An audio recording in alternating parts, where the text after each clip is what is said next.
Hey, Guitar Nerd is here with another video on Elden Ring. In this video, I will share 4 awesome spells that you can get for the endgame of Elden Ring with descriptions and demos of each spell included, as well as how to get each of them. So let's jump right into it. The first spell that you'll be able to snag off of this list is Comet. It requires 38 intelligence to use, and although there are plenty of good ranged spells to choose from, this one will dish out more damage per FP than even Glintstone Comet Shard once you pair it with the Staff of Loss, which will boost the attack power of invisibility sorceries by 30%. This buff can also be applied when dual wielding it in your right hand while using another staff of your choice in your left hand, so as long as you don't mind dual wielding, there's no reason to skip this one.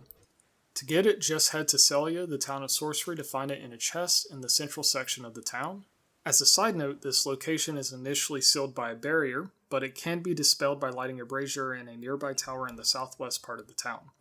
Also, if you need the Staff of Loss, it is actually found in the same area too.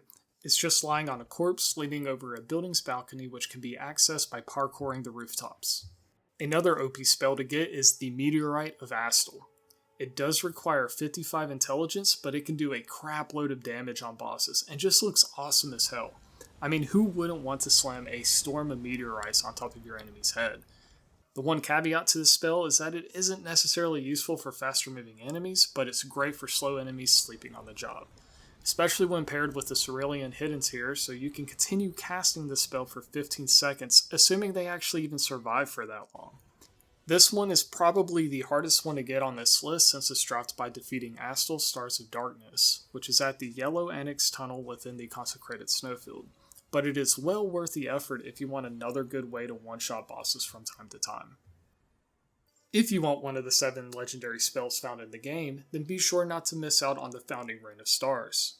It does require 52 intelligence, but it allows you to create a dark cloud of stars that releases a downpour of magic rain.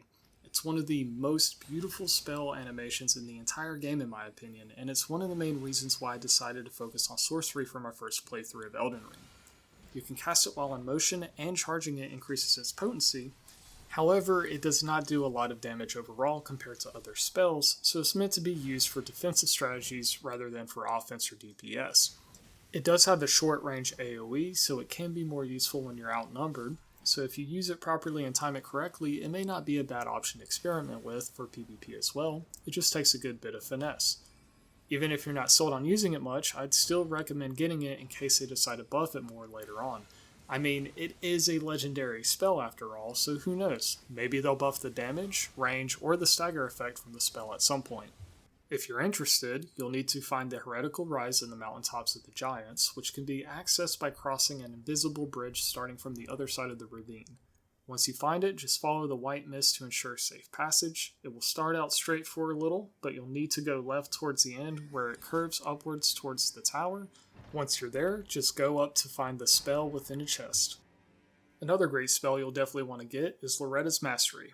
It requires 46 intelligence, and it's an upgraded version of Loretta's Great Bow since it shoots 4 arrows instead of just 1, which makes this spell much better to open up fights with or finish off stronger opponents at a good distance, especially when you use its charge attack with Godfrey's icon for additional damage. And given how far you can shoot this thing, it's also a great spell to use for PvP too. In fact, I was even able to easily one-shot someone with this charge attack when using it with the Terra Magica spell, so this thing definitely slaps hard. To get it, you will need to defeat Loretta, the Knight of the Haligtree. It should be an easier fight compared to Astel in my opinion though, so the main challenge will be just getting here. If you do have any trouble with any of these fights, then feel free to check out my OP guide to help make sure you haven't missed anything when leveling up or upgrading your equipment. On a last side note, if you're wondering if I may have missed any other spells, then be sure to check out the spell location guide for my top 19 recommended spells in the game as well. But if you enjoyed the video, be sure to like and subscribe as I continue to roll out more content like this. And feel free to comment below if you'd like to see me cover any other spells, items, or Elden Ring topics. And as always, you can use the description below if you want to follow my socials for updates as well. But until next time, happy gaming!